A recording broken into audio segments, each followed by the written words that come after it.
discuter de la mise à jour de la situation épidémiologique. Cela sera présenté par Mme Karine Alemoka de Africa CDC.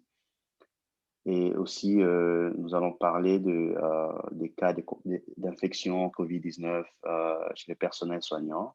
On va faire une petite revue de la PCI, donc prévention et contrôle des infections, et des stratégies ciblées sur le changement de comportement. Et le docteur Valérie Kazadi, un habitué de cette plateforme, va présenter sur ce sujet-là. Ensuite, nous aurons une séance de questions-réponses. Et le docteur Nafissa de Africa CDC va diriger cette séance-là, mais aussi tout le panel participera à l'échange questions-réponses. Et à la fin, on va clôturer à la marque d'1h30 après le début de ce webinaire. Donc, mesdames et messieurs, soyez la bienvenue. Docteur Valérie, s'il vous plaît, commencez parce que Madame Karine n'est pas joignable jusque-là. Bienvenue. OK, merci. Je vais essayer de partager l'écran.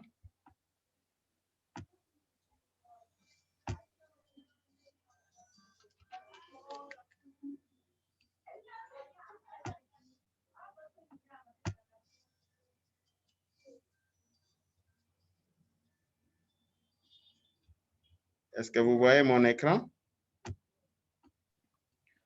Pas encore. OK, maintenant c'est bon. It's coming. Okay, vas-y.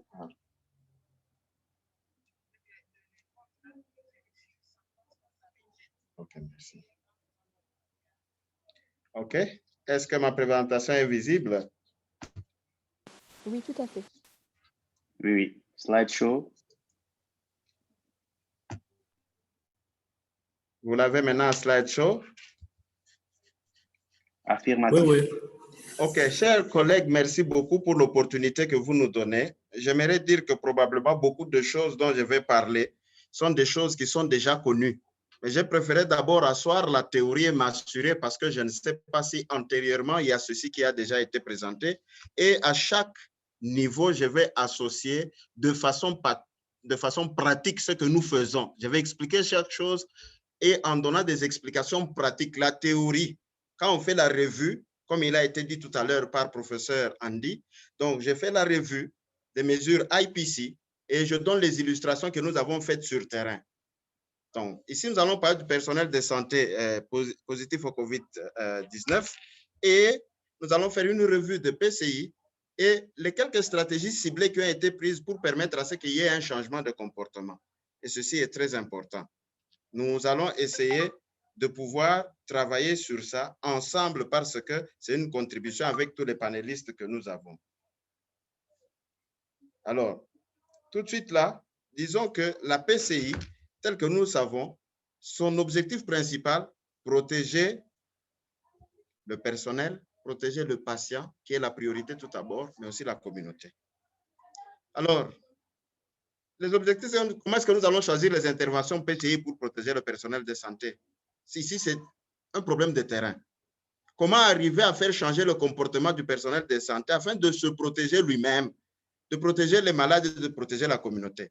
Parce que je précise que la transmission ou bien l'infection qu'un personnel de santé a, il peut l'avoir eu dans la communauté et il la ramène au niveau de la formation sanitaire et les autres sont pris aussi dans le cycle d'infection.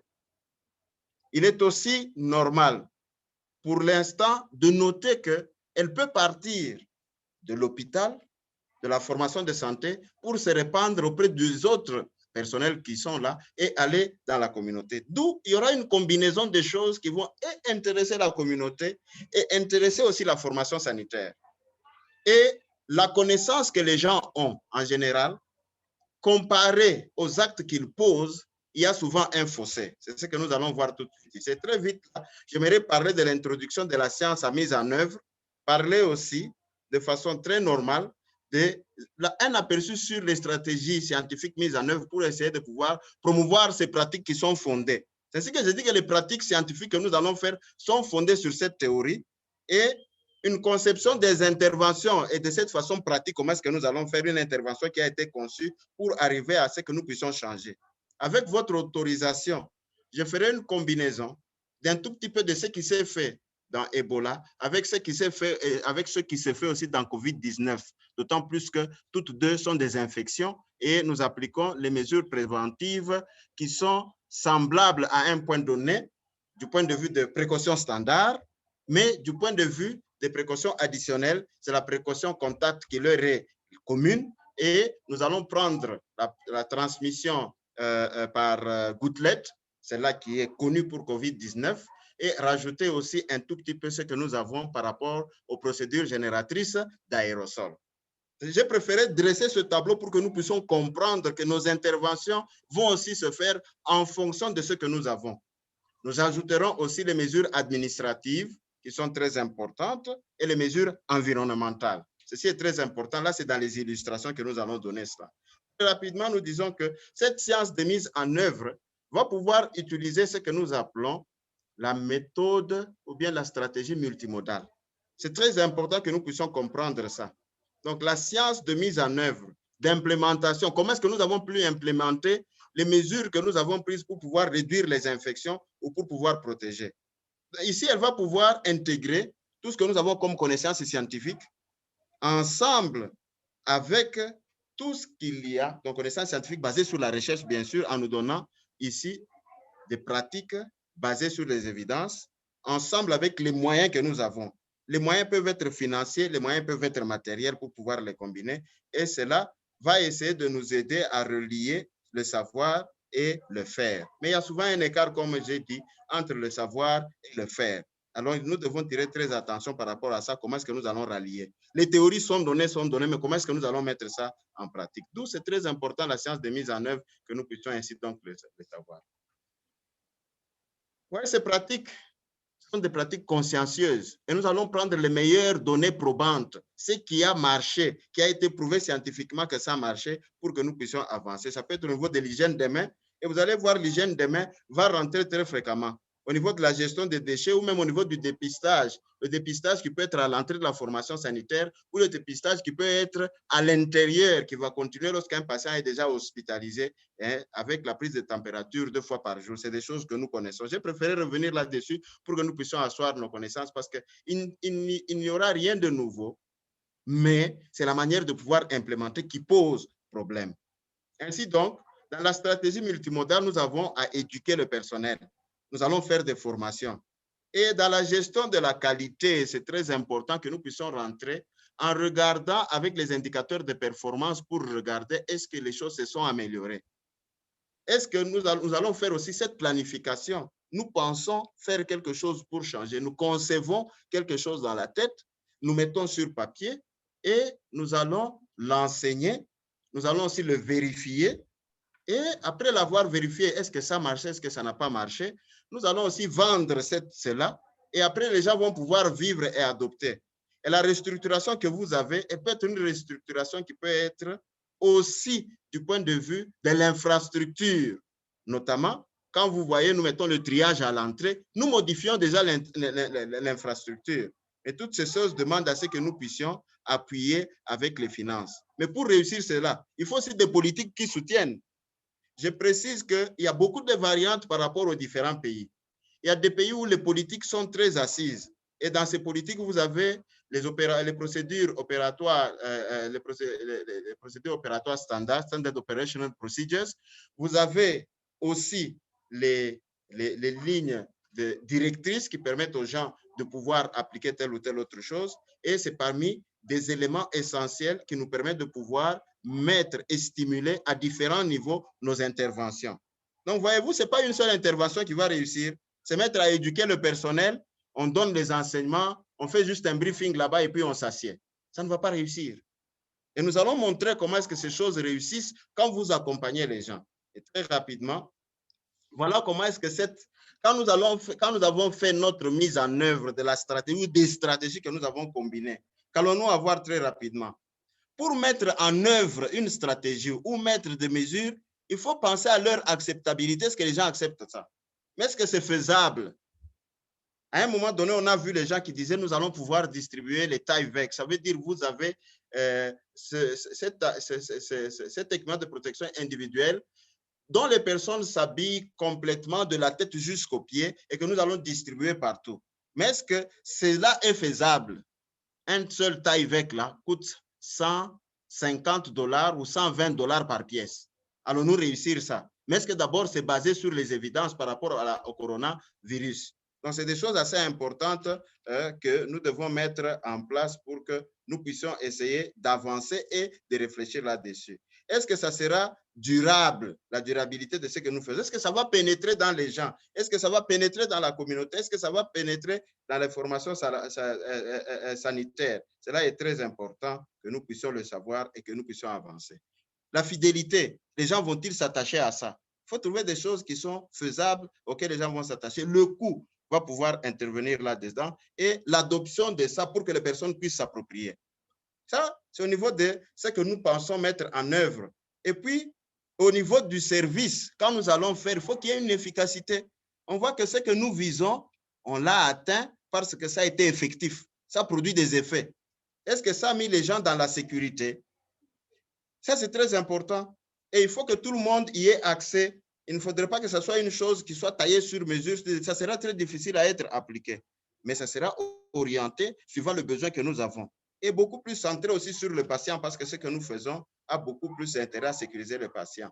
Et cliniquement parlant, est-ce que ça a donné une satisfaction? Est-ce que la fonction chez le malade, là, ça a dû évoluer? Est-ce que la symptomatologie a dû évoluer? Et ici, vous pouvez avoir aussi chez le personnel de santé pour que nous puissions essayer de pouvoir rendre effectif cela. J'ai essayé de détailler un tout petit peu ce petit tableau pour que nous puissions en être conscients. Alors, parlons un peu de ce cadre scientifique où nous mettons en œuvre, parce que c'est des choses pratiques que nous devons faire. Et ici, je vais donner chaque illustration pour que nous puissions comprendre. Je rappelle à l'intention de tout le monde que nous avons eu les infections du personnel de santé. Parmi les mesures de contrôle que nous mettons, le port des équipements de protection individuelle ne se trouve qu'au bas de la pyramide.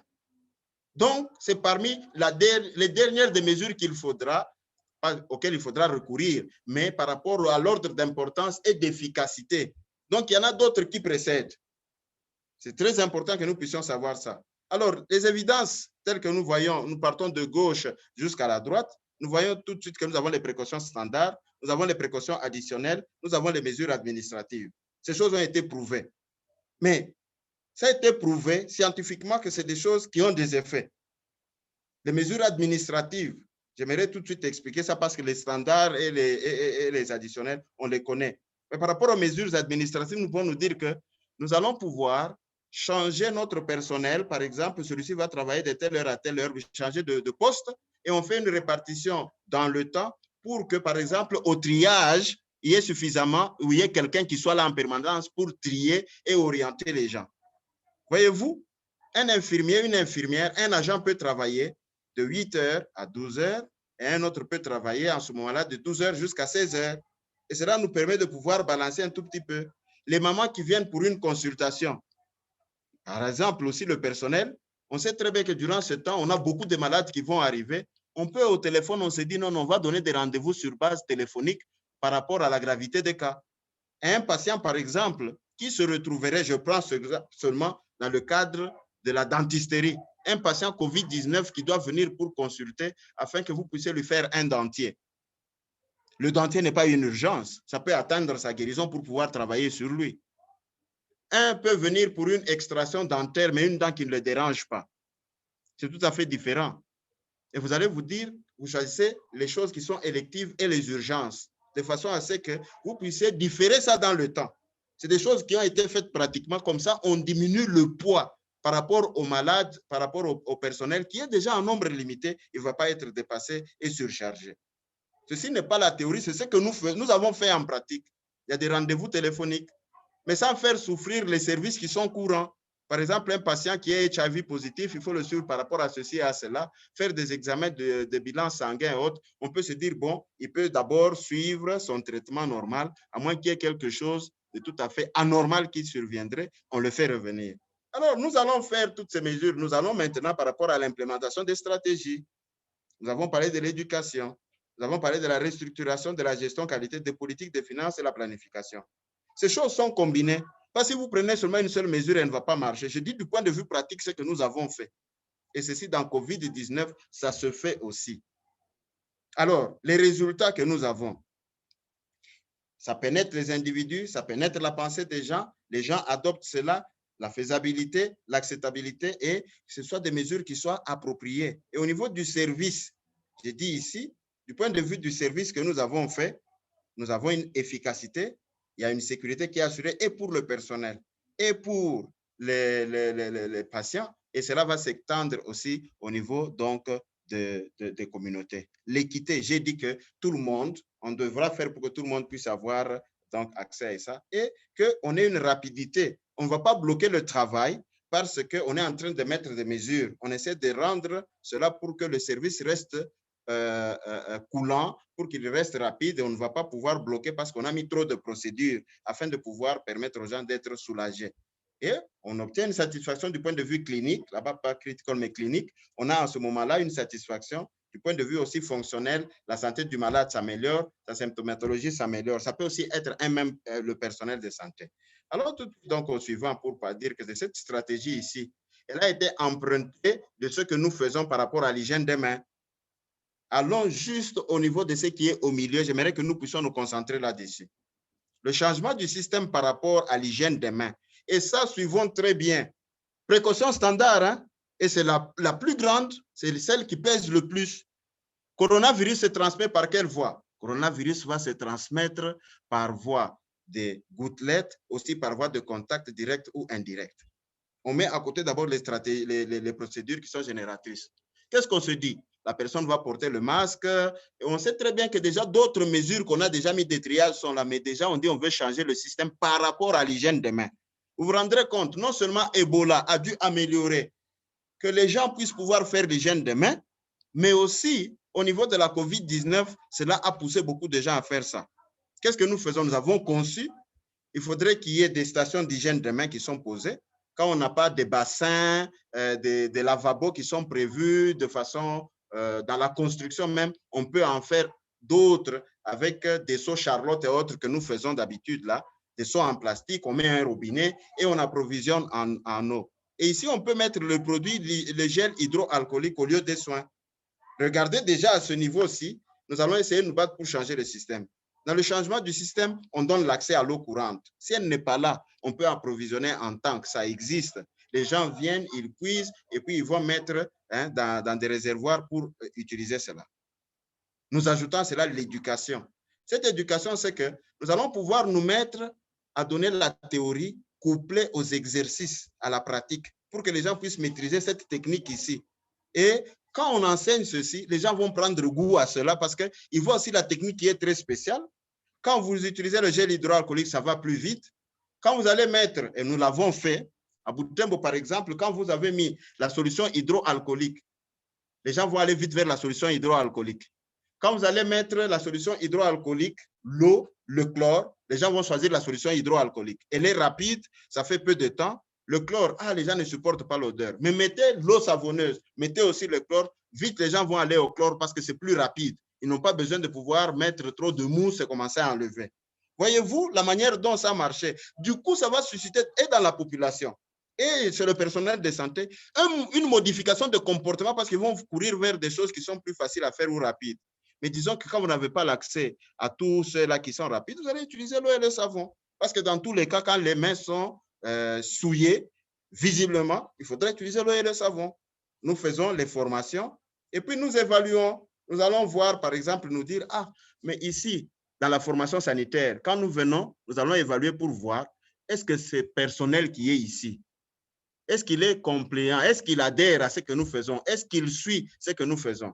La catégorie des infirmiers va être évaluée, la catégorie des médecins va être évaluée, puis on ramène les résultats. On trouve que les infirmières font beaucoup plus l'hygiène des mains et respectent les 5 moments d'hygiène des mains qui sont à côté par rapport aux médecins. Et puis, on va pouvoir programmer une formation pour remettre à niveau les gens et les interpeller après avoir fait une restitution des résultats. C'est des choses pratiques qu'il faut faire et ça existe un engagement. Et puis des rappels et des incitatifs au lieu de travail. Les rappels visuels, nous mettons les affiches, les posters, cela rappelle aux gens quand ils voient, il a oublié la technique, il peut revenir là-dessus. Les 5 moments sont là, on les a mis au niveau des stations de soins, les personnes se souviennent de ça. Très important, c'est du point de vue pratique. Et ça améliore aussi ça diminue le risque d'exposition du personnel au coronavirus. On a vu les chiffres diminuer. Les gens peuvent se poser, mais pourquoi tu ne nous montres pas les chiffres? Il y a des chiffres qui existent, il y a des chiffres qui sont assez biaisés, mais on a vu en général une évolution et une diminution des cas.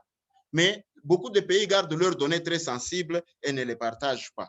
Mais néanmoins, on les a par rapport à avoir l'autorisation de partager, parce que c'est très important, c'est des données qui viennent des pays, mais nous pouvons toujours revenir là-dessus en partageant. C'est effectif, ça se voit. Et ce rappel incitatif au niveau du travail, nous pouvons aussi commencer à primer les gens en disant on leur donne des médailles. On évite les rappels qui sont ceux-là qui engagent de l'argent ou vous récompensez les gens par l'argent. Le jour où il n'y aura pas d'argent, ils ne vont pas faire. Et ici, ça va changer la culture de l'institution vers la sécurité. Les gens se protègent davantage. Tout le monde fait l'hygiène des mains. À l'entrée, vous avez le triage et tout le monde fait cela. Nous changeons déjà la structure de la chose. On va alors continuer tout de suite après avoir expliqué cela. Donc, l'hygiène des mains, une pratique sur les bases évidentes. Et en ce moment-là, nous allons continuer avec, on ajoute toute cette méthodologie multimodale, cette stratégie, et la stratégie est mise en œuvre.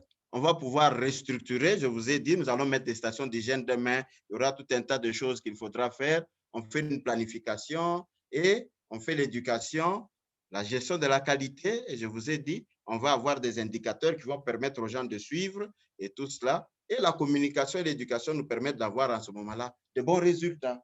Et ça va pénétrer les gens. Les gens vont pouvoir s'améliorer et on va diminuer la symptomatologie. De la même façon, le port du masque, on fait exactement la même chose pour diminuer la transmission. La distanciation physique, elle a prouvé à suffisance ses preuves et elle aussi, nous la mettons. Stratégie, avec stratégie multimodale, on essaie d'avancer. Voici donc de nouveau un petit résumé pour montrer ce que nous faisons, mais on va expliquer d'autres choses par rapport aux politiques parce que c'est important, par rapport aux finances parce que c'est important. Les variantes existent pays par pays. Donc ici, nous élaborons, nous avons mis des matériels. Il y a des brochures qui existent. Nous avons mis ce que nous appelons les guidelines, nous avons les SOP, et puis nous avons fait des sessions de formation. Et les éducations par pair sont très importantes. Ça veut dire que vous avez, quand le point focal est là, le point focal aide, mais il entraîne aussi d'autres gens de façon à ce que nous puissions avoir des champions quand il n'est pas là. Et puis le champion va pouvoir appuyer. Quand le champion n'est pas là, les autres du personnel qui ont dû adhérer à ça vont pouvoir faire le travail. On va former et influencer les parties prenantes. Il y a un document qui est sorti sur le leadership par rapport à PCI que nous devons partager. C'est très important. J'insiste sur l'éducation parce que nous devons être des personnes qui donnent l'exemple. Vous allez voir, nous portons le masque, mais nous sortons avec ce masque-là, avec le nez qui est surnageant au-dessus du rebord supérieur du masque. Le nez est en dehors.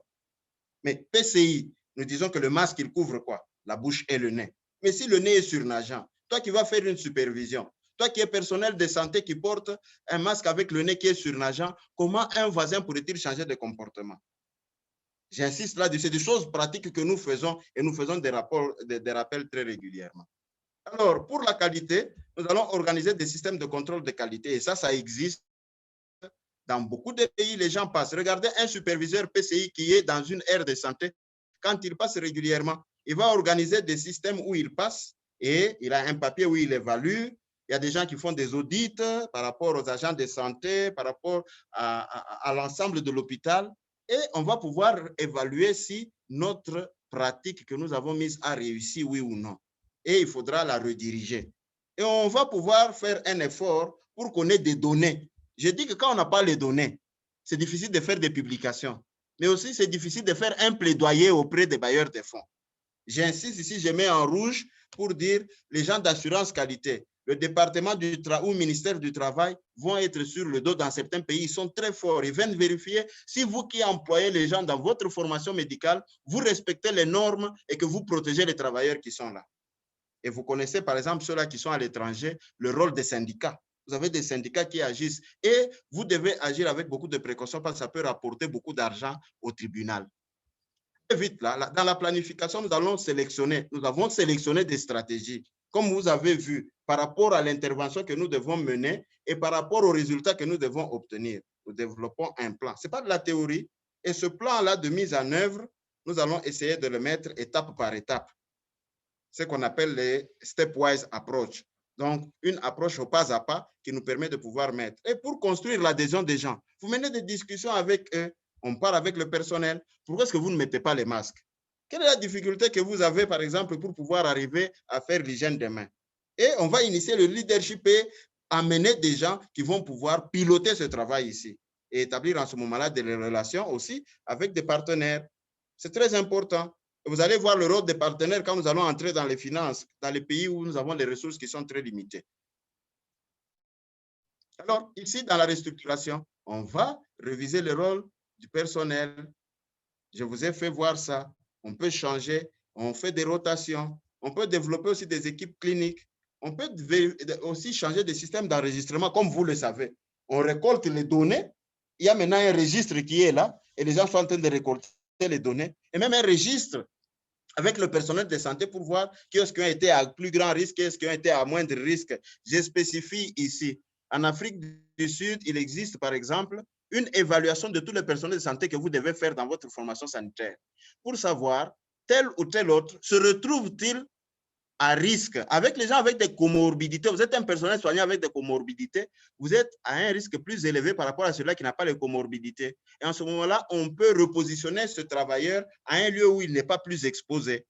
Ça permet de pouvoir modifier beaucoup de choses dans la modification des structures physiques. Vous savez bien, la mise en place des triages, la mise en place des stations d'hygiène des mains, mais aussi, on peut mettre des fenêtres pour ventiler davantage une salle et rendre la salle d'attente, plutôt qu'elle soit à l'intérieur, on la met dehors, on peut construire en ce moment-là un hangar où les gens vont se mettre, c'est plus aéré.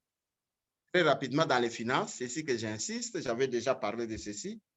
Attention, ici, la médecine légale intervient. Elle peut aller faire pression, elle peut agir avec les syndicats ou les partenaires qui peuvent appuyer aussi de façon à amener des finances pour que le gouvernement ou l'institution puisse protéger davantage. Donc, les moyens financiers sont requis dans nos pays à ressources limitées. Et à ressources bas, vous voyez bien beaucoup de partenaires qui viennent intervenir. Il faut définir ce que vous voulez faire pour que les gens puissent vous soutenir. Et dans les politiques, j'ai dit l'élaboration des TDR.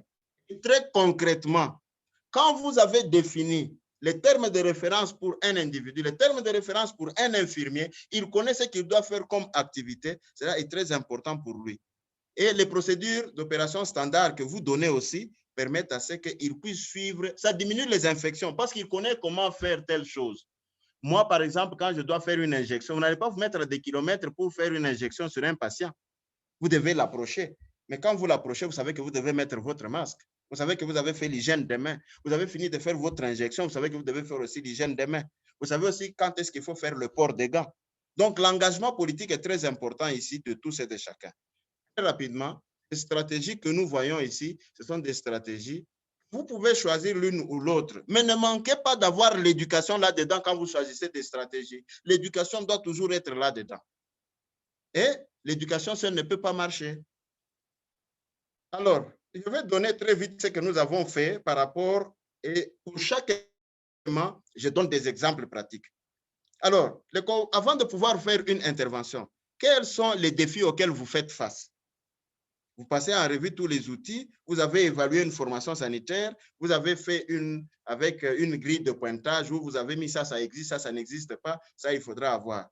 Et maintenant, qu'avez-vous fait pour pouvoir lever le défi? Je donne seulement un exemple simple.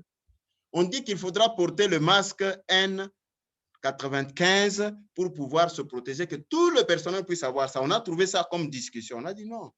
Le N95 va se porter principalement quand nous avons les procédures génératrices d'aérosols. Nous avons dit nous allons pouvoir faire la promotion du masque. Et nous faisons voir aux gens l'importance de pouvoir porter les masques. Et en ce moment-là, nous essayons de pouvoir, nous rassurer qu'il y a de l'argent pour qu'on puisse acheter les masques. Parce qu'ils ne vont pas porter les masques en tissu quand ils sont en formation. Je parle du personnel de santé, hein, quand ils sont à l'hôpital. Et on va essayer de pouvoir disponibiliser tout ça, les consommables. Alors, y a-t-il un problème d'infrastructure par rapport à ça? L'endroit, ils doivent entreposer. L'endroit, ils doivent conserver. Oui, oui. En ce moment-là, on peut donner une armoire qui leur permet de pouvoir garder ça de façon sécure. Quel est le moral des agents quand ils portent les masques? Ah, mais il y en a qui se sentent étouffés. Vous leur posez des questions concrètes. Est-ce que vous vous sentez étouffé? Pendant combien de temps? Et rappelez-vous qu'on fait le fit test là-dedans. Le fit test, c'est le test de convenance ou bien vous le mettez et que la personne le porte. Et pendant combien de temps est-ce qu'il supporte ça? Ce n'est pas seulement qu'il le contient bien, qu'il est étanche, le test d'étanchéité, voilà, qu'il est étanche, mais aussi il faut savoir est-ce que la personne arrive à pouvoir supporter le masque. Et il faudra le faire et suivre le personnel pour pouvoir voir comment il faudra l'aider. Maintenant, comment? Ici, nous allons prendre un engagement administratif et des politiques fortes en faveur de ce changement. On se dit non, vous ne pouvez pas entrer dans la formation médicale, vous-même si vous êtes personnel de santé, sans faire l'hygiène des mains, sans avoir votre masque. Quand vous êtes au lieu de travail, vous devez porter votre masque. Et dans le changement de comportement, même quand vous allez, il a été relevé que lorsque les gens prennent leur pause café, ils se retrouvent avec cette familiarité qu'ils sont ensemble, ils vont enlever les masques, ils vont diminuer la distanciation physique et ils vont s'exposer. Mais nous nous disons, l'engagement politique dit non, non. Maintenant, du point de vue administratif, on combine. Pour entrer au cafétéria, nous avons besoin de 3-4 personnes seulement, pas plus. Quand les autres sont sortis, un autre peut entrer. On fait des tours de rotation comme ça pour permettre de pouvoir changer le comportement des gens qui sont là-bas. Et on dit non, on ne veut pas vous voir, ne pas respecter. À ce moment-là, dans la salle, le cafétéria, on va pouvoir mettre justement des sièges qui sont assez distancés. S'il y avait des chaises, un banc, on va pouvoir mettre des croix et des marques pour dire ne pas s'asseoir ici, ne pas s'asseoir ici, ne pas s'asseoir ici. Parce qu'on avait trouvé que c'est en partageant le café que les gens sont en train de s'infecter. En prenant le même transport pour rentrer à la maison ou pour récupérer une collègue, un collègue, on va pouvoir s'infecter. On explique aux gens, ils vont changer leur comportement. Désormais, mettez ça.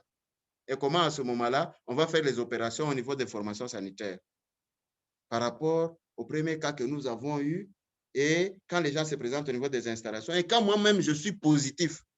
Quand on a les cas qui sont positifs, on va expliquer plus loin les outils qu'on utilise qui ont permis de pouvoir faire des enquêtes profondes afin de pouvoir changer le comportement. Eh bien, dans ces considérations ici par rapport aux interventions qu'allons-nous dire, vous allez commencer par 1 ou 2 défis par rapport au COVID-19. Si vous embrassez tout, vous allez mal étreindre. Alors, vous rassemblez aussi des joueurs qui vont jouer dans cette équipe pour vous aider de pouvoir avancer. Vous développez une courte liste de stratégies qui sont réalisables et ces stratégies-là vont pouvoir inclure toujours la stratégie éducative, je vous l'ai dit. C'est très important. Vous identifiez aussi d'autres stratégies qui peuvent marcher ensemble avec celle-là. Et en ce moment-là, vous pouvez, en ce moment-là, essayer d'appliquer toutes ces stratégies au point 7 par là. Donc, dans un groupe, examiner, voir quelle est la stratégie qui a marché, est-ce que c'est censé, et ça permet de pouvoir relever les défis. Et vous commencez à réfléchir sur la manière de pouvoir maintenant appliquer ces stratégies qui ont été sélectionnées. La communication est très importante. Ici, le leadership est aussi de mise. Et évaluer si nous avons eu des améliorations ou pas, et en ce moment-là, on avance.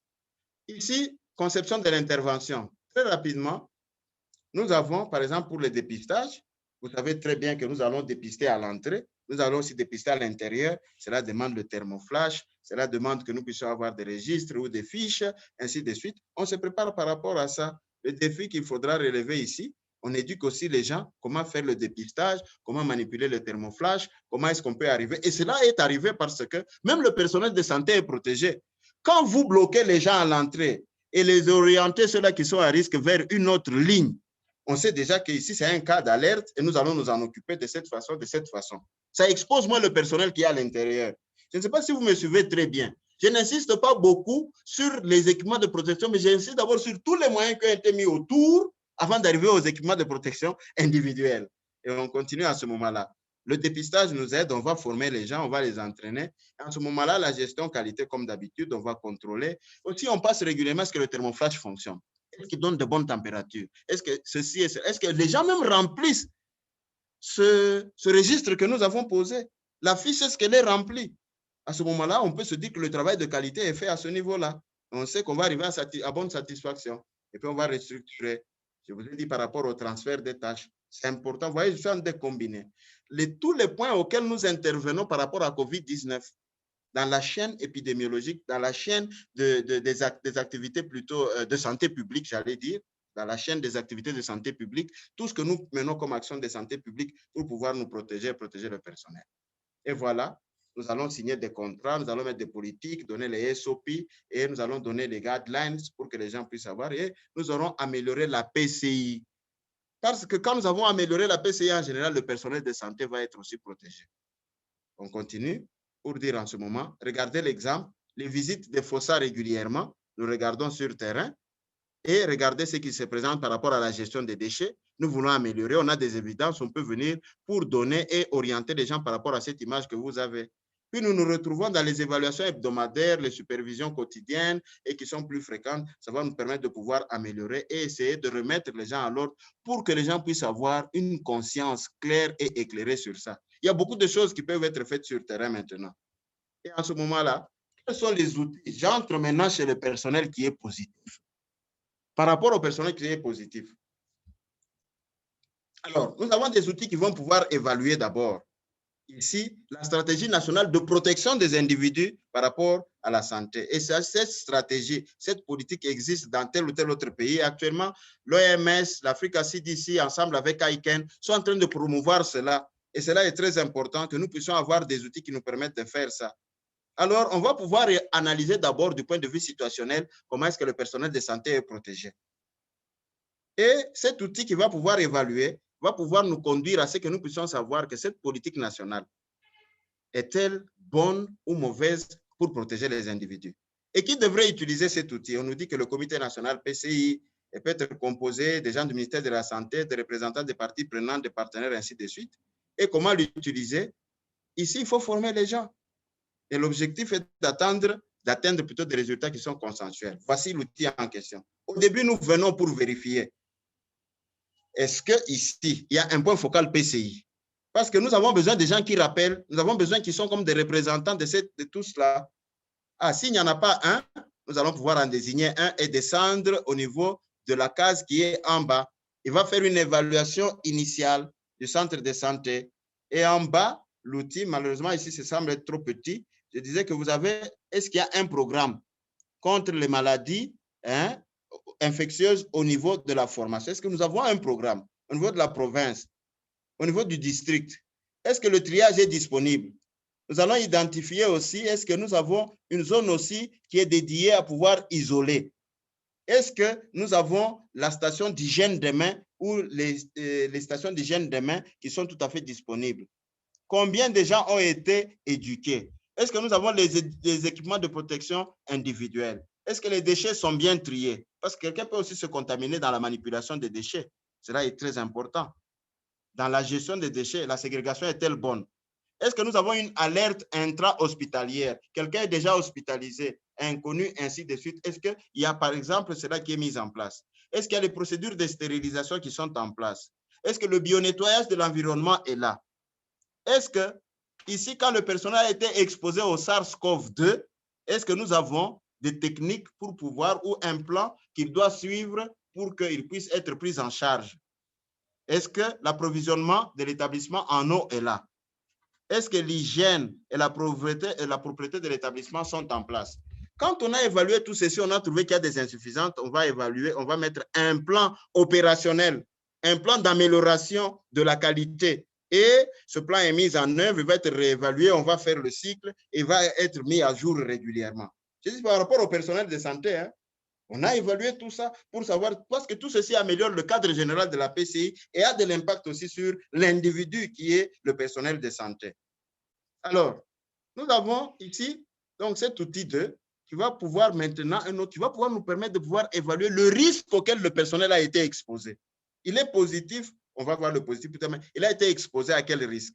Chaque fois qu'il existe un risque d'exposition d'un agent de santé à l'infection SARS-CoV-2, nous devons pouvoir faire cette évaluation.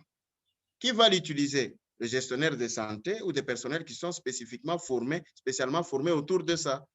Je rappelle ici, c'est l'exemple qui se fait lorsque nous prenons la prophylaxie post-expositionnelle dans VIH-Sida. C'est ce que nous faisons et c'est presque la même réplique que nous avons ici. Et comment l'utiliser? Nous formons les gens. Et très rapidement, voyons ce qui se présente. Le personnel qui est au-devant de nous.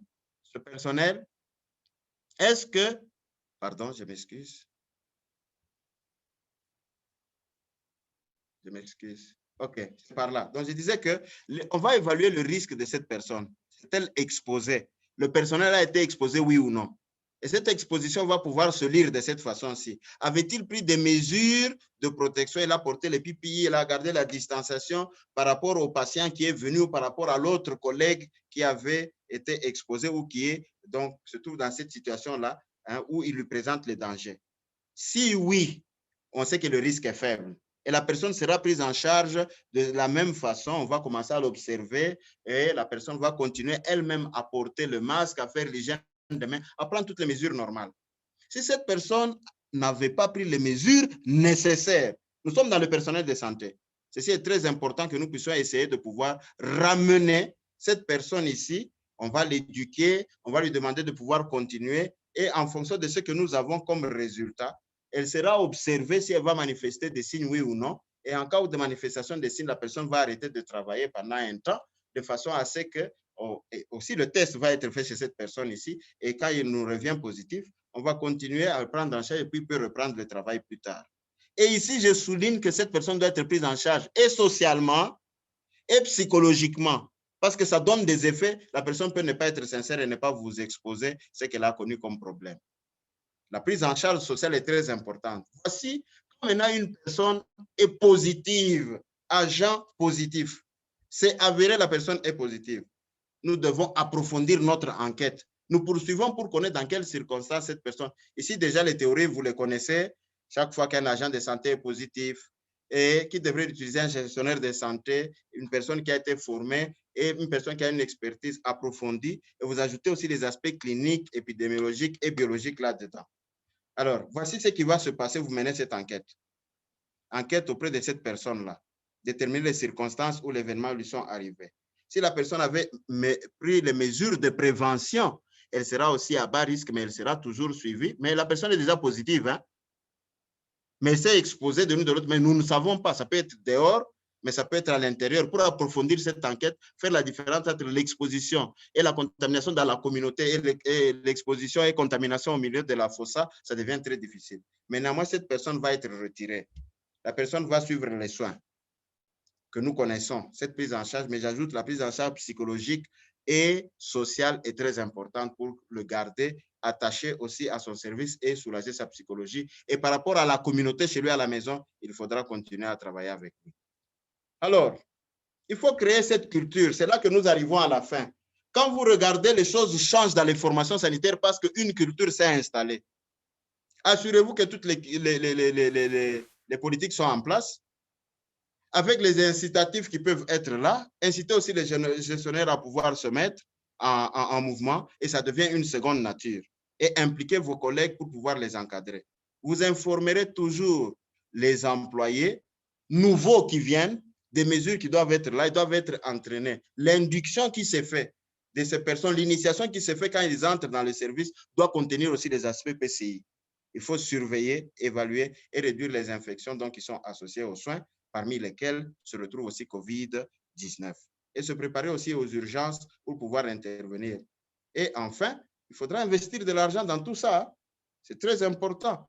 Et en ce moment-là aussi, le bon comportement que nous avons va pouvoir aider les autres à pouvoir changer.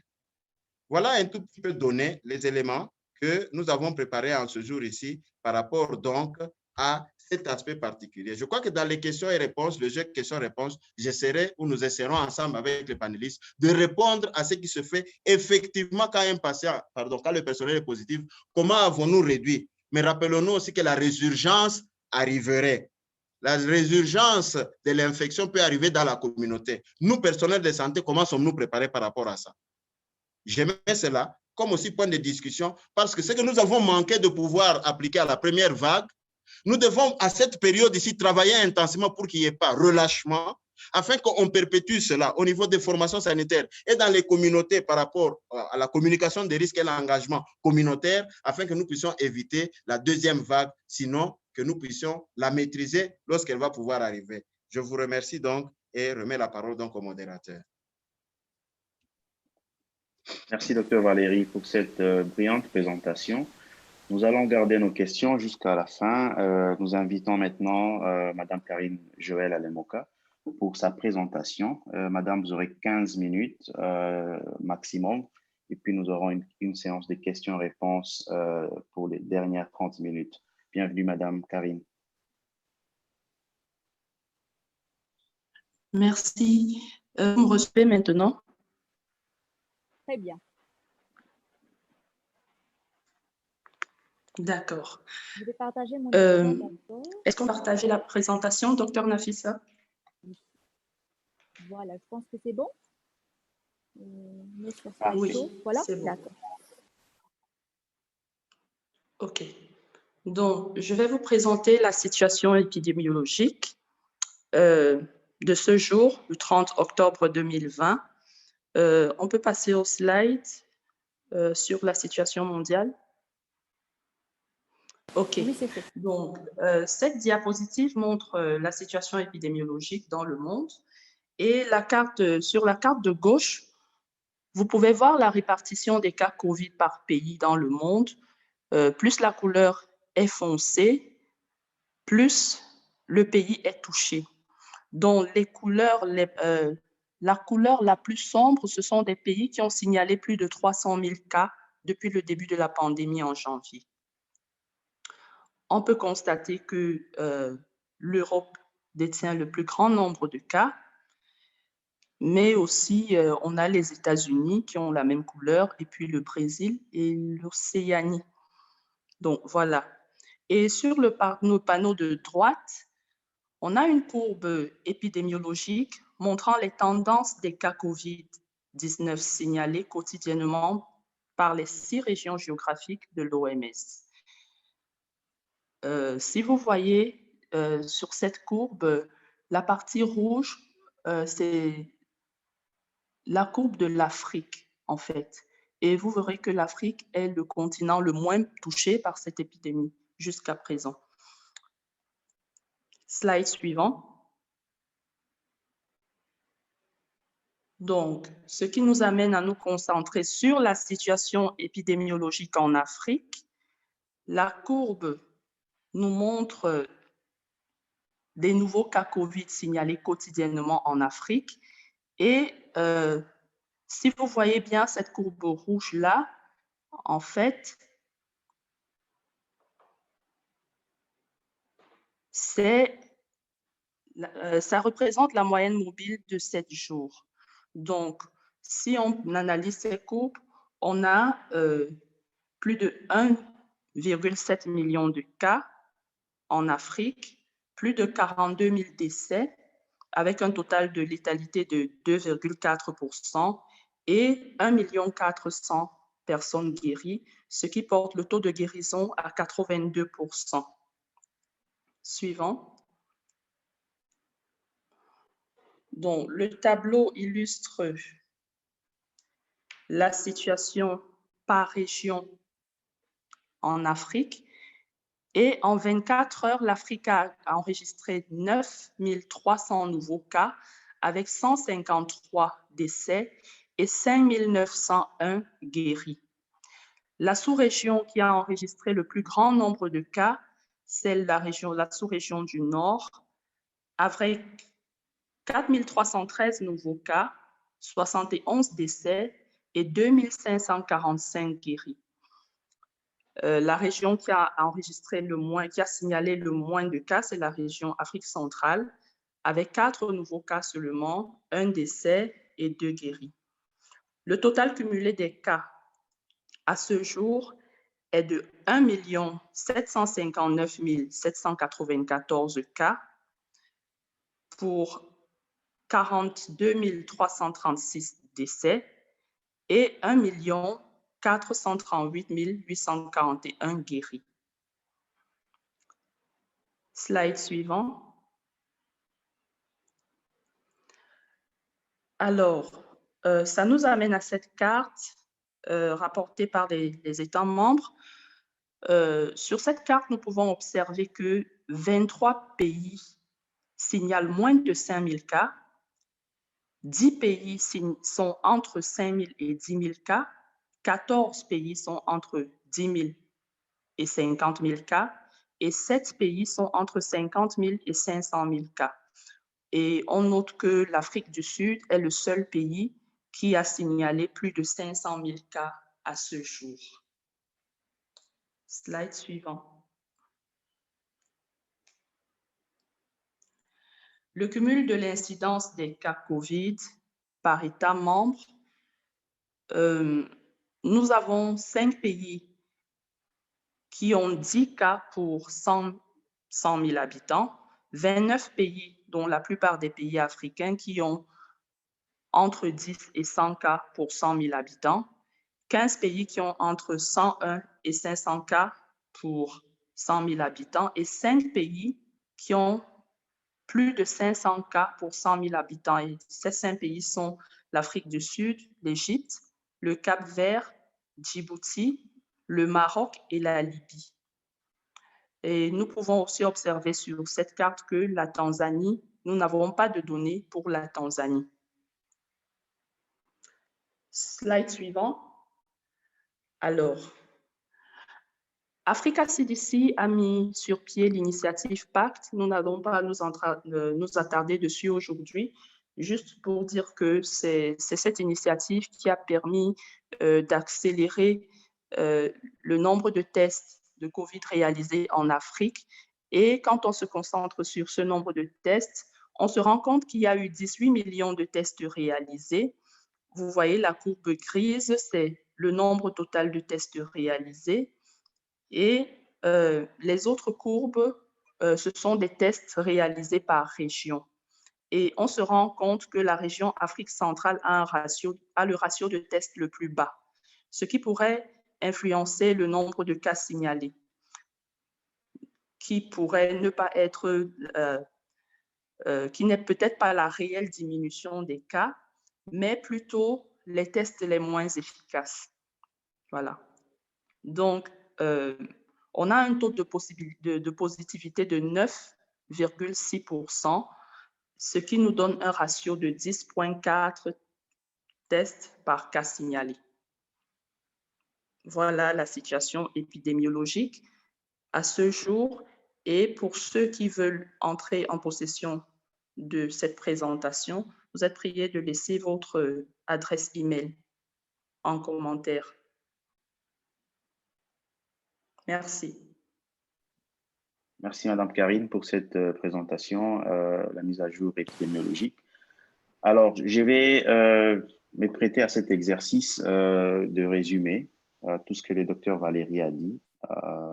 Vous en doutez, ce n'est pas facile. Après qu'il ait brillamment présenté toutes ces mesures, ces stratégies, on va se prêter à l'exercice de résumé afin que les participants aient 4 ou 5 points à retenir et à amener avec eux de manière assez claire. Voilà.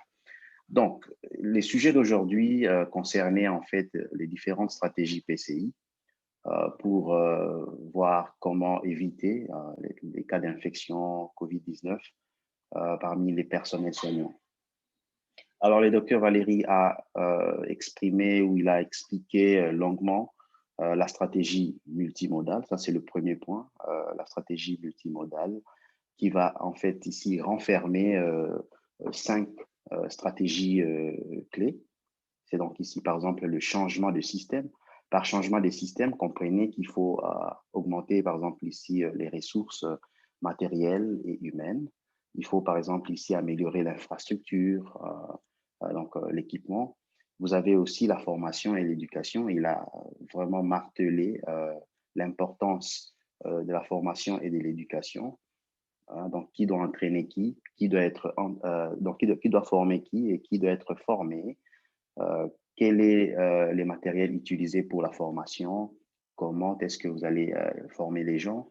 Est-ce que c'est en présentiel? Est-ce que c'est sur des plateformes virtuelles comme maintenant? Vous avez aussi l'étape importante de l'évaluation et de la restitution des résultats. Ceux qui font leurs travaux en anglais, ils vont parler de monitoring and evaluation. Et nous, les francophones, nous parlons de suivi et évaluation. Alors, pour cela, en termes de PCI, il y a des outils adaptés pour chaque rubrique de PCI que vous voulez évaluer. Hein, c'est par exemple ici, vous avez des outils avec des indicateurs précis que vous allez mesurer pour voir la performance, la compliance, l'adhérence par rapport aux mesures implémentées. Okay? Alors, les résultats de cette évaluation, vous devez communiquer ça avec les personnels concernés, l'institution concernée, pour qu'ils savent ou qu'ils sachent améliorer leur performance. OK? Voir là où ils n'ont pas bien fait pour qu'ils améliorent et voir là où ils ont bien fait pour qu'ils soient félicités. En fait, ça a un impact capital sur la suite. Et vous avez ce qu'on appelle des rappels, des incitatifs. Ce sont tous ces prospectus, ces affiches qu'on met sur donc le mur, par exemple pour l'hygiène de main, au niveau du lavabo, là on se lave les mains. Vous avez des rappels et techniques de l'hygiène de main, la durée, les mouvements rotationnels, comment ça se passe. Mais vous avez aussi la culture institutionnelle de la sécurité. Donc ici, vous devez avoir le soutien inconditionnel des autorités de votre institution. La direction doit soutenir l'implémentation ou l'exécution de l'intervention. Par exemple, l'hygiène de main. Vous devez avoir les soutiens dans votre institution pour que les gens comprennent que ça vienne en fait de l'autorité même de l'institution. Mais au-delà de votre institution, à tous les niveaux du système de santé, vous devez avoir, par exemple, une politique nationale. Donc, au niveau macro, vous devez avoir une bonne gouvernance par rapport à cette hygiène de main. Au niveau méso, donc vos institutions de santé, vos hôpitaux, les personnels soignants doivent avoir une idée sur l'hygiène de main et y adhérer. Et au niveau plus bas, le micro, vous avez les patients eux-mêmes, les visiteurs, mais encore aussi le personnel soignant. Donc, ces rubriques ou ce paquet des 5 éléments que je viens de décrire sont inclus dans ce qu'on appelle la stratégie multimodale, d'où le mot multimodal. Vous avez plusieurs éléments ensemble qui doivent être mis en exécution pour en fait implémenter une stratégie efficace et en termes de PCI. Donc ça, c'est la méthode moderne d'exécution ou d'implémentation de tout ce qui est PCI, donc prévention et contrôle des infections. Alors, en second lieu, je dois dire ici en deuxième lieu, parce qu'il y a une troisième stratégie. En deuxième lieu, il a parlé de la hiérarchie des contrôles. Je crois qu'on a discuté l'autre fois, lorsque le docteur Katoto a présenté, j'avais fait encore un petit résumé et j'ai étayé ces éléments, je les ai mis en évidence. Donc, la hiérarchie des contrôles, et je dois commencer par la fin pour que ceci soit plus clair. L'usage d'équipements de protection individuelle est au bas de la pyramide. Et ça, c'est ces mêmes termes que le docteur Valérie l'a dit. Hein, on doit considérer d'autres mesures avant l'usage de l'équipement de protection individuelle. Et donc, il n'y a pas qu'une seule méthode, mais il y a un ensemble de méthodes qui doivent donner ici, finalement, une résultante efficace. D'accord? Donc, dans cette hiérarchie des contrôles, vous avez les contrôles administratifs.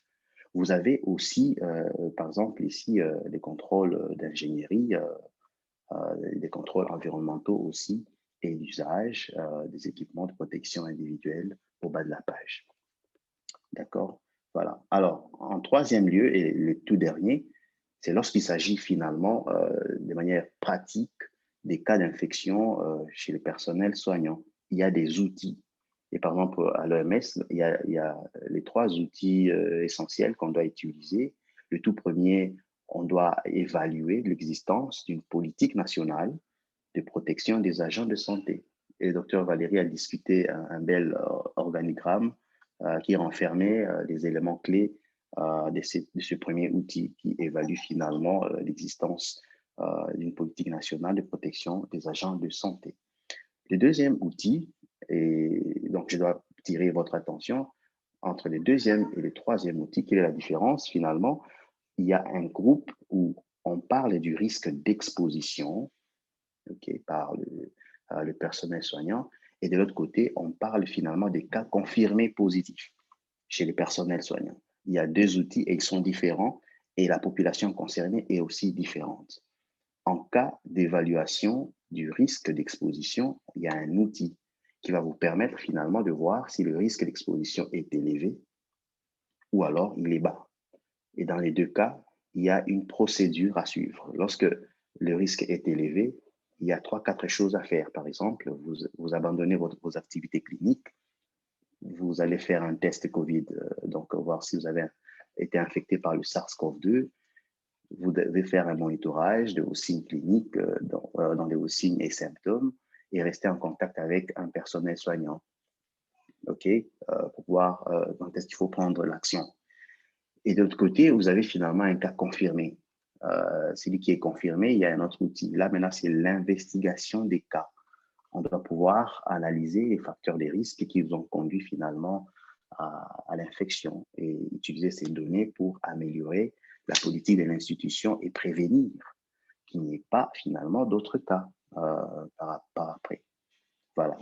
Donc, j'espère que j'ai présenté quelques éléments qui va vous donner le message clé par rapport à cette présentation d'aujourd'hui. J'ouvre donc ce panel aux questions et discussions. Docteur Nafissa, à vous.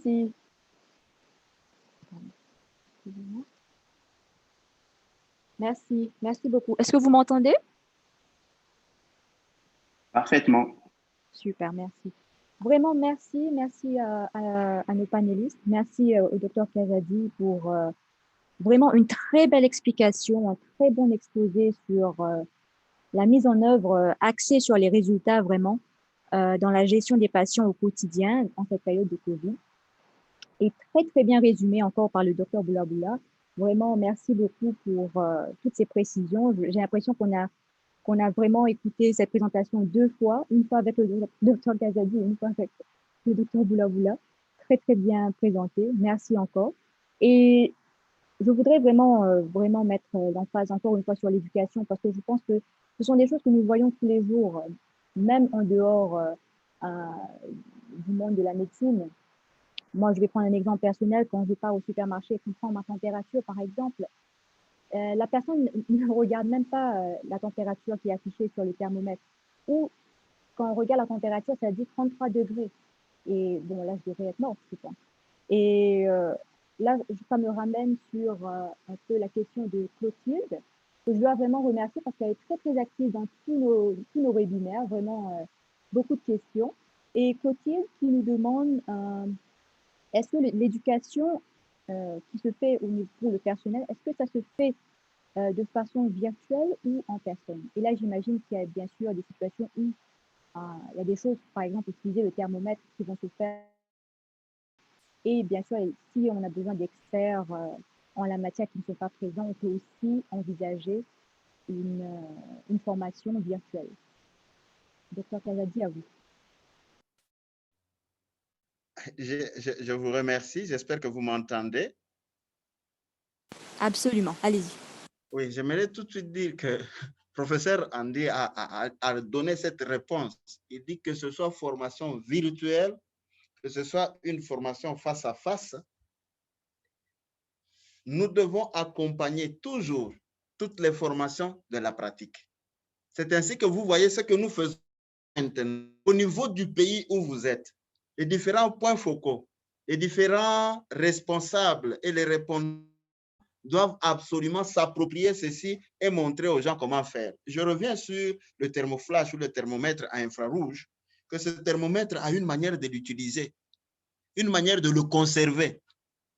Et lisant ce qui est dans la notice, malheureusement, vous allez voir des thermomètres qui nous viennent avec des notices qui sont tout à fait incomplètes et qui ne montrent pas un certain nombre de procédures qu'il faille faire. Donc, je réponds d'abord, premièrement, pour dire que ce soit formation virtuelle, que ce soit formation face à face, nous n'allons pas seulement montrer les slides comme nous le faisons, nous sommes obligés de pouvoir aller à la pratique. Donc, d'ici, de ce que Africa CDC, c'est son principe, de ce que ICANN fait ici, le conseil a toujours été de pouvoir rallier ça à la pratique. Et d'où l'organisation de la PCI en général au niveau de chaque pays est très importante. Et là, nous faisons une évaluation d'abord globale de la PCI au niveau du pays en utilisant le grand outil que nous avons, le HIP4.2 là, qui nous permet d'aller évaluer le programme général de PCI. Quand nous l'avons évalué, que nous avons trouvé des insuffisances, nous devons essayer d'aller pallier. Mais ça peut prendre éventuellement du temps parce qu'il faut des gens qui soient appropriés ou outillés à ce genre de choses. Mais dès le départ maintenant, si vous avez le besoin, localisez vous-même par rapport au pays où vous êtes, qu'on sache s'il y a des interventions et des personnes qui ont été formées. En ce moment, les personnes vont venir pour pouvoir vous faire les pratiques. Je ne souligne que par rapport au thermoflash dont vous avez parlé. Par exemple, quand vous le laissez au soir, du soir au lendemain, et que vous ne l'utilisez pas, il faut enlever les piles. Vous allez les remettre plus tard, le matin, avant de pouvoir l'utiliser. La distance qu'il y a par rapport au bout du thermoflash avec le corps de l'individu, vous pouvez avoir 3 à 5 cm, 2 à 8 cm. Cela varie en fonction du type de thermoflash que vous avez. Et il y en a d'autres que vous allez utiliser plus facilement au niveau de l'oreille parce que c'est indiqué comme cela, d'autres au niveau de la tempe, d'autres au niveau du front. Donc, toutes ces choses sont des choses à apprendre aux uns et aux autres. Donc, je crois avoir répondu un tout petit peu pour dire que formation virtuelle et formation face à face, la pratique est importante. La PCI n'est pas théorique. Vous avez les bases évidentes qui sont là, mais la PCI est pratique. Dans la définition, on donne ça. Merci beaucoup. Docteur Nafissa, est-ce que je peux dire un petit mot? Donc, je vais d'abord m'excuser parce que je n'ai pas introduit finalement les panélistes. Donc, je vais dire bienvenue au professeur Chedli, au docteur Danica Gomez, docteur Patrick Katoto. Bienvenue aussi à Madame Karine Joël et à toute l'équipe CDC. Donc, voilà, vous avez un panel fort de plusieurs experts. Donc, profitez de cette occasion pour poser vos questions. Merci. Merci, professeur Andy. Bienvenue. Bienvenue, professeur Chedli. Vous vouliez ajouter quelque chose ou... Bon, il y aura plein de questions. Pardon, docteur Nafissa, pardon. Oui, j'ai pensé que vous vouliez intervenir. Non, merci. Juste pour vous remercier pour l'introduction de professeur Andy. Merci. D'accord, merci. Alors, je vais passer à une autre question de Delors, qui dit comment envisager l'implémentation de la stratégie PCI dans une formation sanitaire utilisant de méthodes invasives à visée diagnostique ou thérapeutique nécessaires en contexte COVID-19. Là, j'invite le docteur Kazadi ou quelqu'un du panel qui peut répondre à la question. Je m'excuse, quand on parle de comment utiliser, c'est la manière, par exemple, je donne une méthode invasive. Ça veut dire une intervention chirurgicale, c'est une méthode qui va pouvoir aller jusqu'au niveau des tissus à l'intérieur de la personne. Elle est déjà invasive. Mon problème, c'était que peut-être comment retraiter le matériel qui est utilisé par rapport à la PCI et comment le préparer avant son utilisation. Parce que chaque matériel, les chirurgiens savent comment ils utilisent leur matériel, mais moi,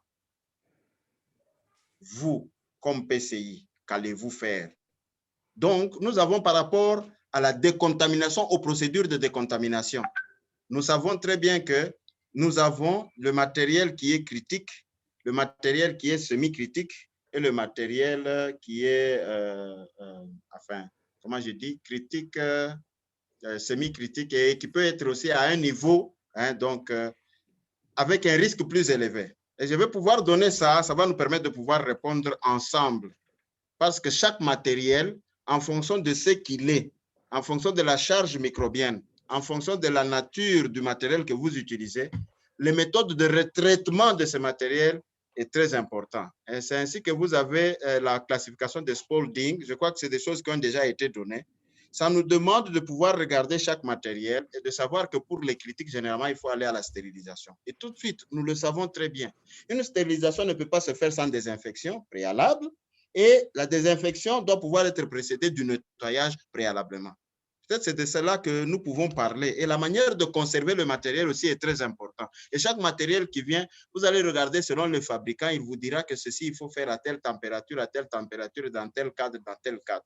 Parce qu'il y en a d'autres que vous ne pouvez pas, ils peuvent être critiques que vous utilisez, mais vous allez faire avec des procédures invasives. Mais quand vous les mettez à la chaleur, ils vont pouvoir déformer les caoutchoucs qui sont autour, ainsi de suite. Donc, chaque matériel doit être traité, suivant le degré d'invasion que nous avons. Et voilà, donc les non critiques, par exemple, à utiliser sur la peau ici, une peau qui est intacte à l'extérieur, nous savons que c'est le nettoyage que vous pouvez faire, une simple désinfection, comme nous faisons pour le stéthoscope. Il est non critique, tandis que vous avez les semi-critiques qui vont pouvoir aller au niveau des muqueuses, par exemple la muqueuse buccale, où je vais pouvoir travailler, des muqueuses qui sont intactes. Mais les critiques sont ceux-là qui vont pouvoir faire une invasion des tissus. Ceux-là doivent bénéficier d'une stérilisation. Et j'ai dû dire que la stérilisation doit être précédée des 2 autres. Voilà ce que je peux dire. Mais par rapport à leur utilisation, si la question était par rapport à PCI, voilà ce que je peux répondre. Et les amis, les collègues peuvent ajouter. Merci. Docteur Nafissa, je peux dire quelque chose? Vas-y. Donc, dans ce même angle d'idée, je crois que maintenant, si vous avez une question d'implémentation en termes de PCI, il faut appliquer, n'est-ce pas, ce qu'on vient de discuter là.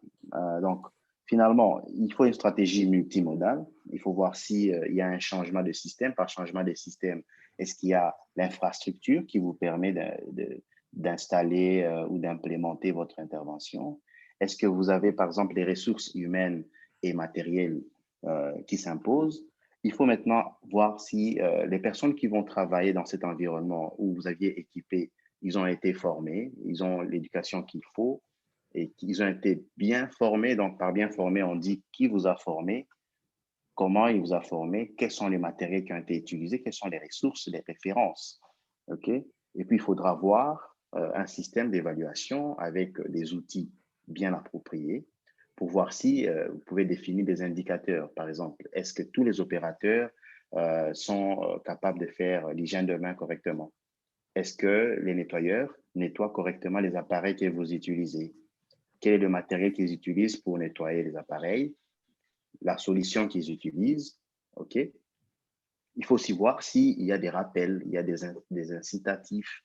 Vous montrez que, par exemple, comment on mélange la solution nettoyante, le désinfectant, qui va être utilisé pour les différentes surfaces des équipements ou des appareils que vous avez, et puis voir si vous avez obtenu ici une culture institutionnelle. Donc, votre direction vous accorde le soutien dont vous avez besoin pour faire appliquer, n'est-ce pas, toutes ces mesures que vous aviez mises en place, et voir si c'est là aussi, en dehors de votre institution, s'applique ailleurs. Donc, vous avez un soutien, par exemple, au niveau provincial ou au niveau national.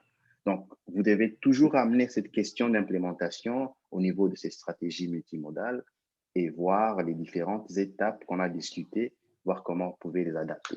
Voilà comment je peux, de manière pratique ou didactique, utiliser cette question et revenir sur les 5 éléments du paquet de la stratégie multimodale. Je ne sais pas si le prof Chedli ou docteur Danica peuvent compléter quelque chose.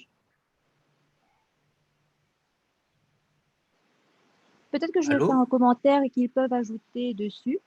Je veux juste clarifier peut-être pour nos participants, nos auditeurs, que ces outils, ce ne sont pas des outils forcément qu'on va réinventer. Ce sont des outils que j'imagine sont disponibles en ligne et qu'on peut réadapter en fonction de notre contexte. Est-ce que c'est bien ça? Des outils de planification, d'implémentation et d'évaluation. Tout à fait. Nous avons des organisations autoritaires dans ces domaines, donc l'OMS, CDC.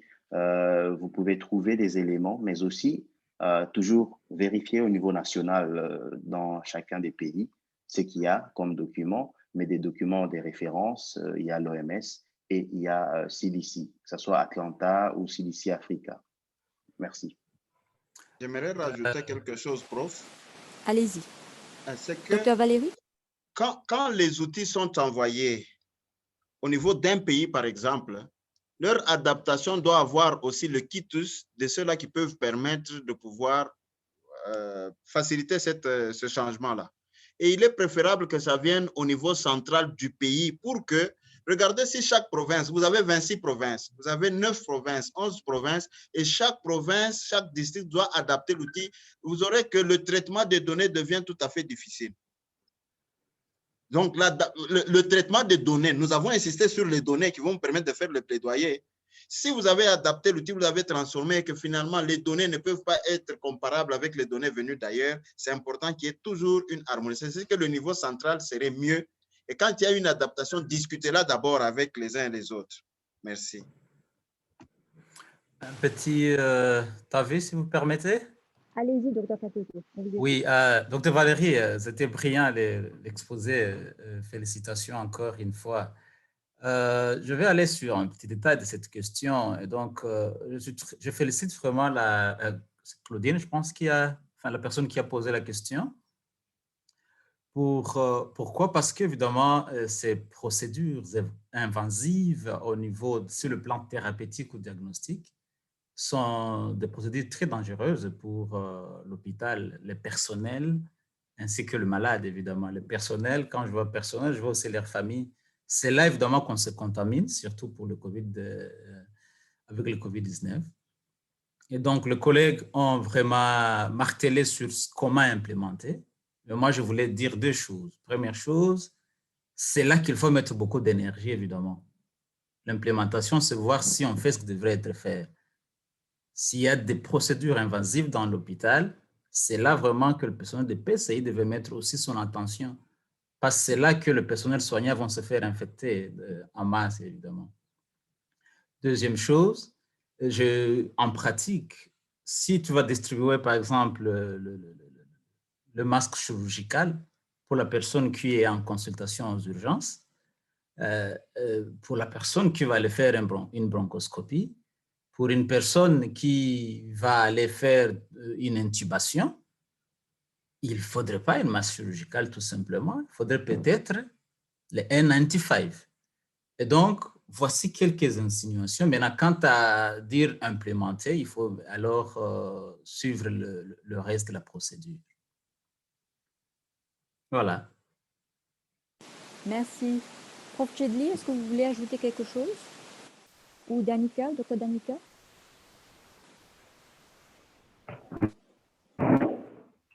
Non, merci. Les collègues ont bien parlé, ont bien expliqué. Oui, merci, Dr. Nafisa. Est-ce que vous m'entendez bien? Oui, on vous entend très bien. Okay.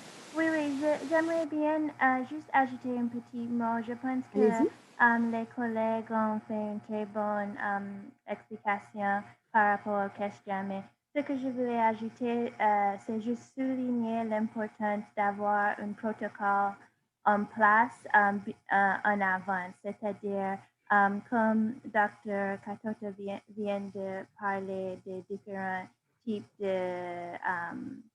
de procédures diagnostico-thérapeutiques. J'aimerais bien juste souligner l'importance d'avoir les protocoles en place en avance de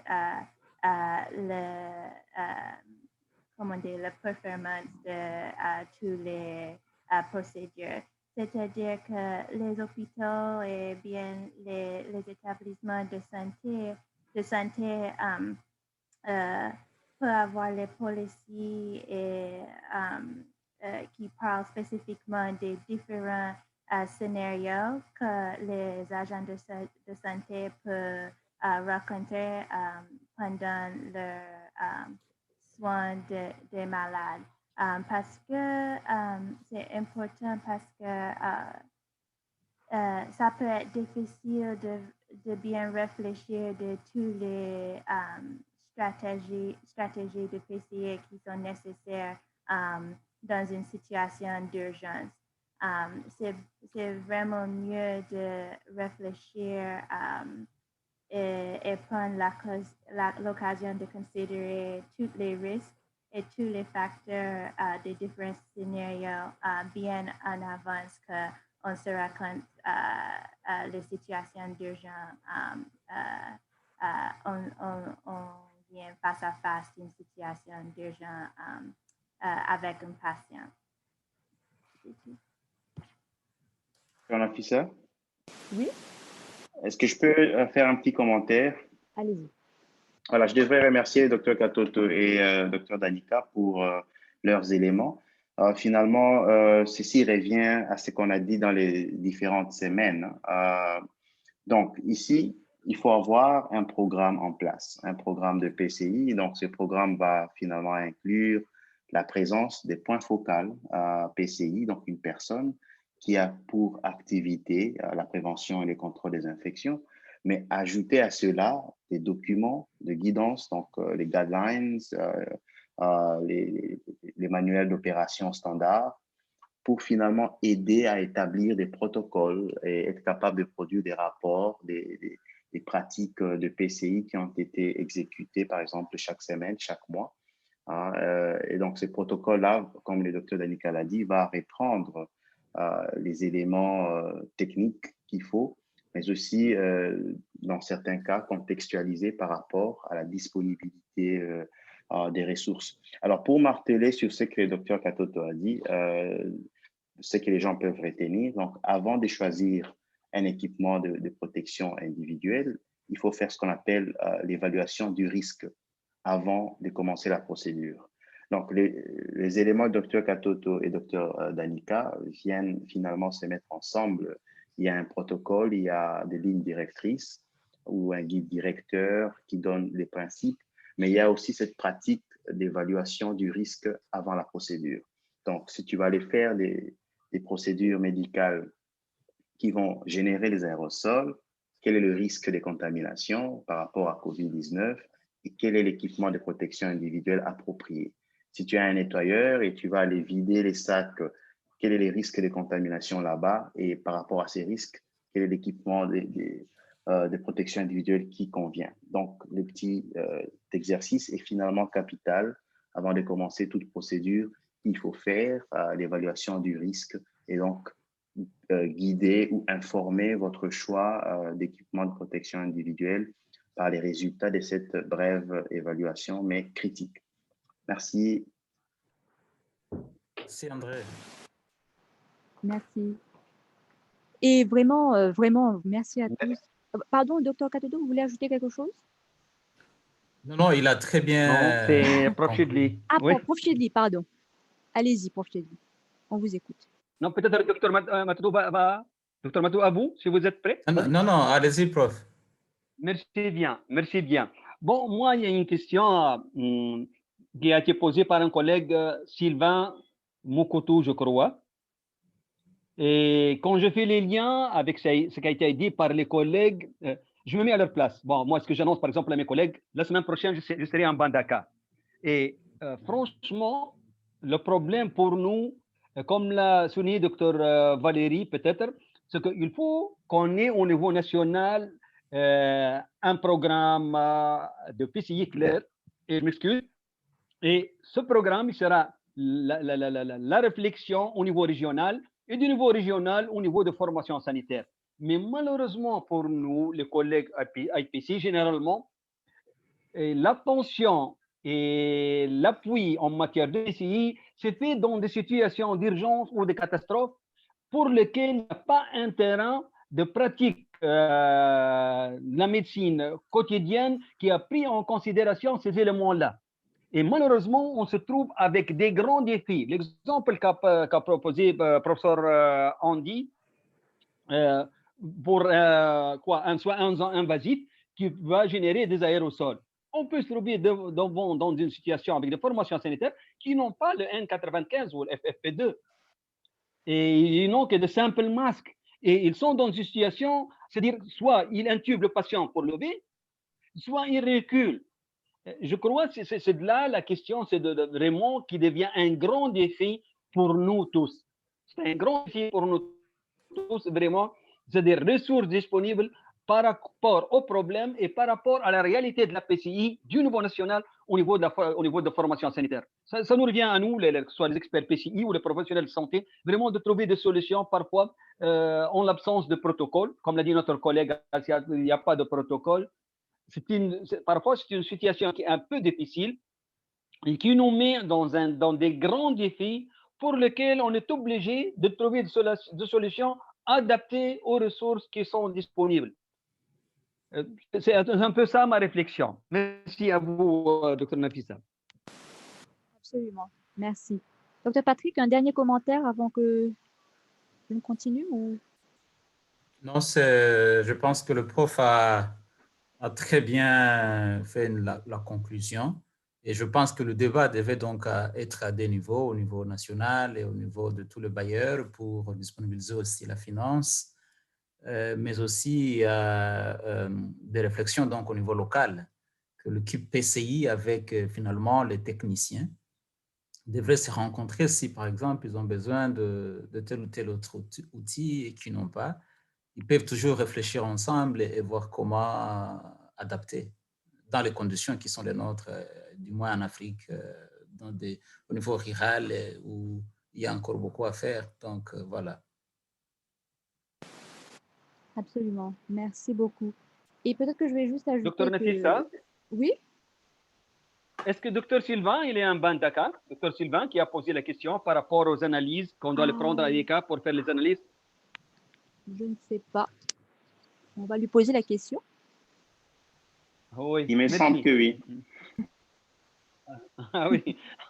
Alors c'est un futur collègue, on va collaborer ensemble. D'accord.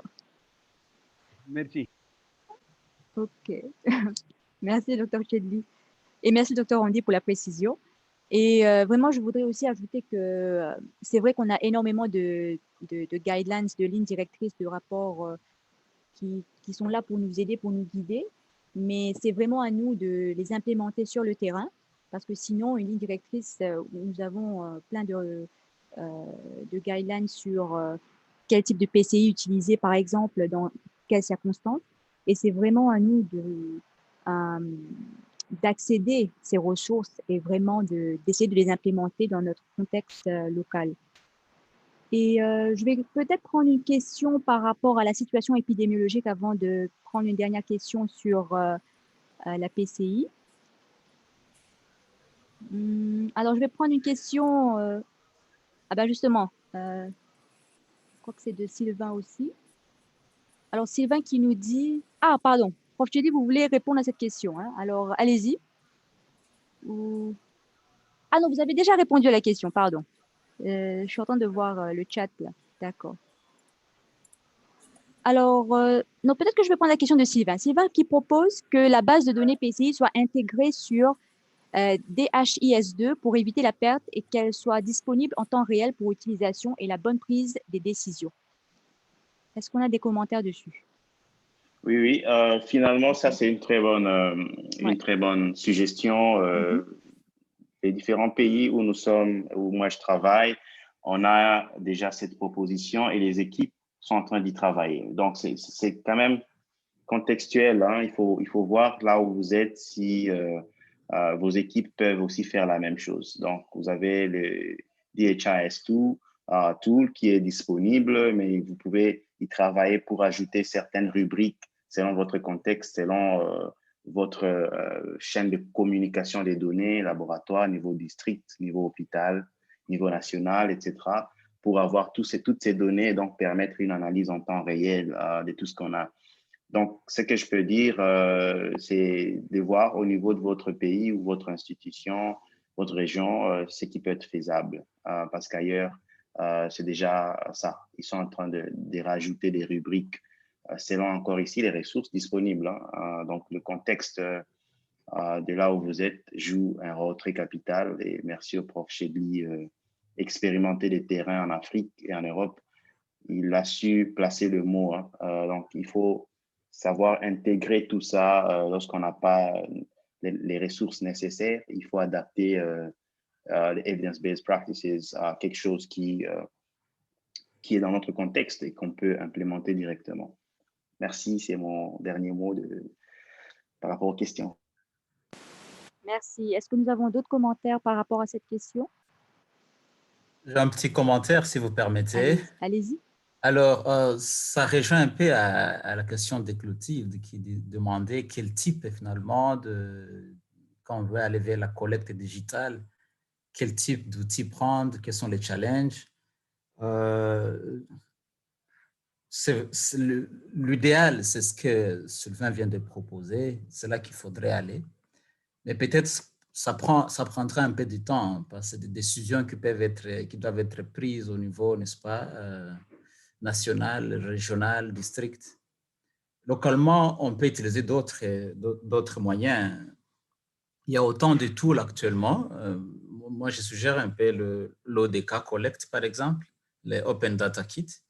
Il a comme avantage, c'est qu'on peut capturer les données même étant offline, donc sans connexion.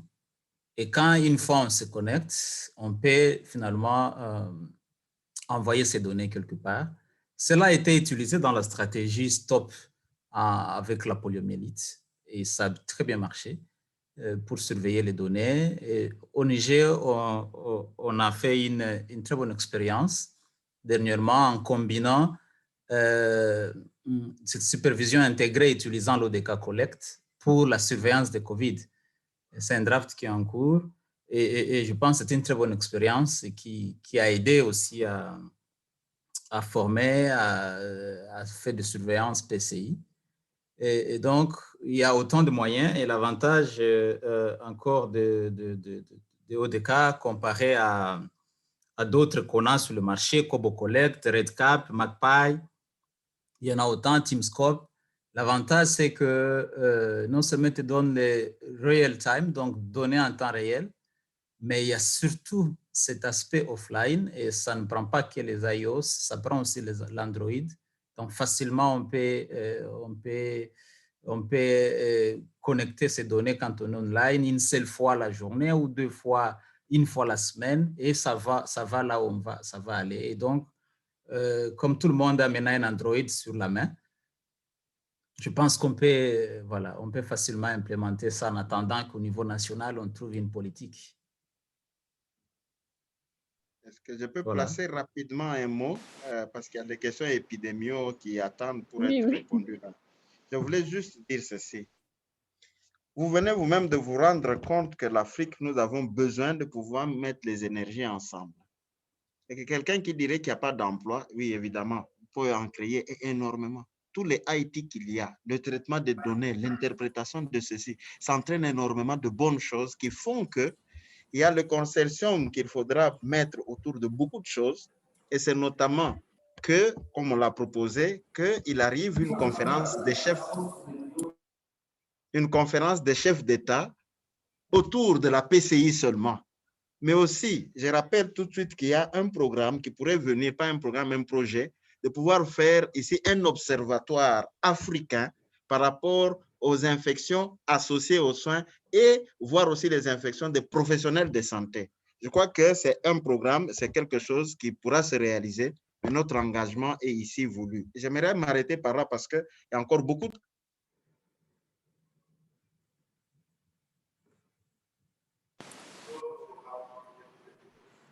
Docteur Kazadi? Merci, je dis que je préfère m'arrêter par ici. D'accord. J'espère qu'on pourra avoir une prolongation. Ce débat est très intéressant. Absolument. Bon, malheureusement, on est arrivé à la fin vraiment de notre session, mais peut-être que deux, trois derniers commentaires de ma part. Je vais demander à nos panélistes, vous avez mentionné quelques outils très intéressants pour le Dr Kapeto. Si vous pouviez partager ça avec nous à Africa CDC par mail, comme ça nous pouvons faire parvenir ces liens-là aux participants du webinaire, comme ça ils peuvent tranquillement après la session d'aujourd'hui aller justement vérifier ces outils pour voir comment les implémenter dans leur quotidien. Et sinon, un autre commentaire de ma part, on n'a pas pu prendre les questions épidémiologiques malheureusement, mais je voulais juste faire un commentaire par rapport aux questions qu'on a souvent et qui revient souvent. Pourquoi est-ce qu'on n'a pas énormément de cas? Docteur Nafissa, oui, je peux intervenir, c'est-à-dire à l'appareil? Oui, vas-y. Oui, en fait, juste, il y a une question qui a été posée, donc je vais revenir sur la question épidémiologique. Donc, il y a une personne qui a demandé la raison, donc les raisons de faible taux en Afrique centrale. En fait, les raisons, c'est une question qui vient souvent. Pourquoi est-ce que l'Afrique centrale montre le faible taux de tests? En fait, oui. Donc, le faible taux de test, bien sûr, le faible taux de cas peut être lié au faible taux de tests, parce que la région, contrairement aux autres régions, l'Afrique centrale n'a pas connu beaucoup d'appui des partenaires en laboratoire. Donc, ici, les autres régions, régions de l'Afrique de l'Est, régions de l'Afrique du Sud, ils ont tiré parti des systèmes existants, notamment l'exploitation des machines GeneXpert pour la tuberculose, le VIH et d'autres programmes. Ici aussi, il y a un autre défi, donc le défi de la décentralisation des sites de tests, surtout en Afrique centrale. Donc, a contribué à ce faible taux de tests qui est fait en Afrique centrale. Alors, Pour ça, Afrique CDC a mentionné, a lancé l'initiative Pacte. Ma collègue Karine l'a mentionné. L'initiative Pacte, l'une des composantes, c'est de pouvoir déployer les agents de santé communautaire pour l'engagement communautaire et le suivi des contacts. Ici, nous espérons qu'avec cette initiative fonctionnelle, on pourra relever le défi pour essayer de voir que les cas, mais aussi les contacts sont suivis. Donc, avec le suivi des contacts, bien sûr, on va les tester.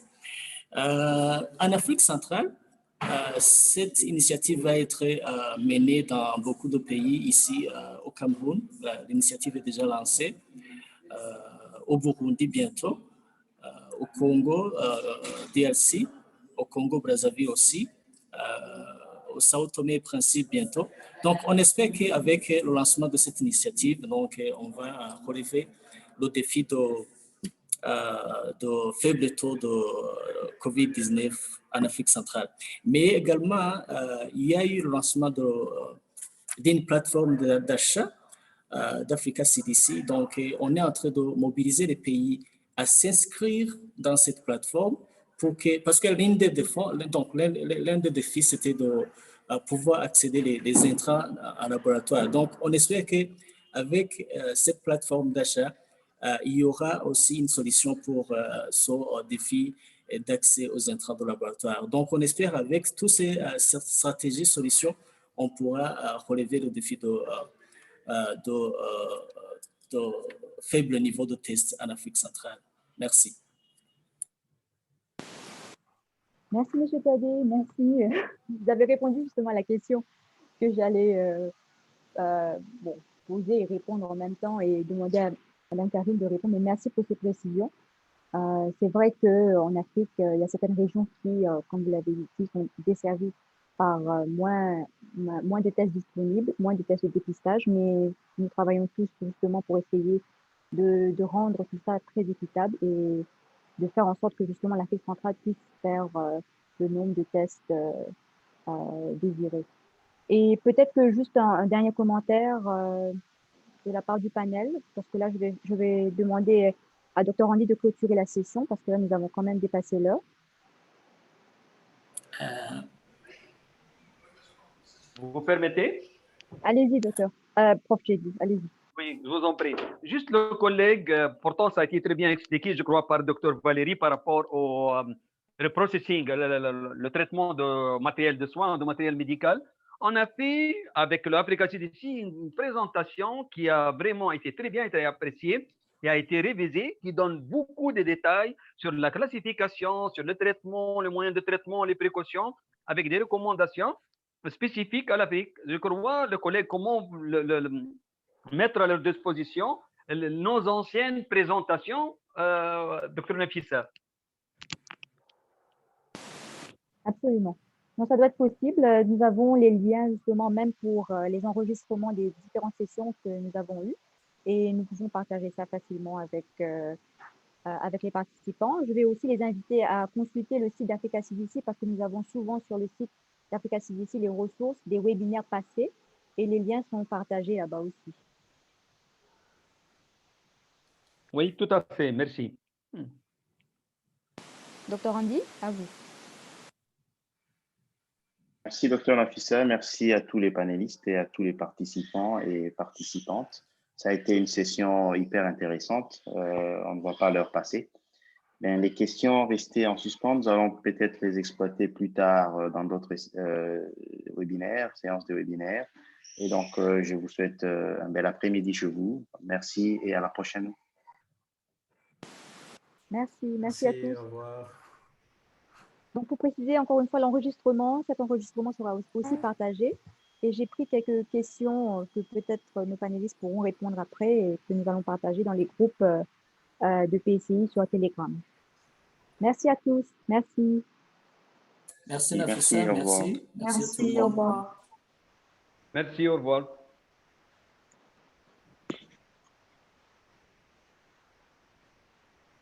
Au revoir. Au revoir.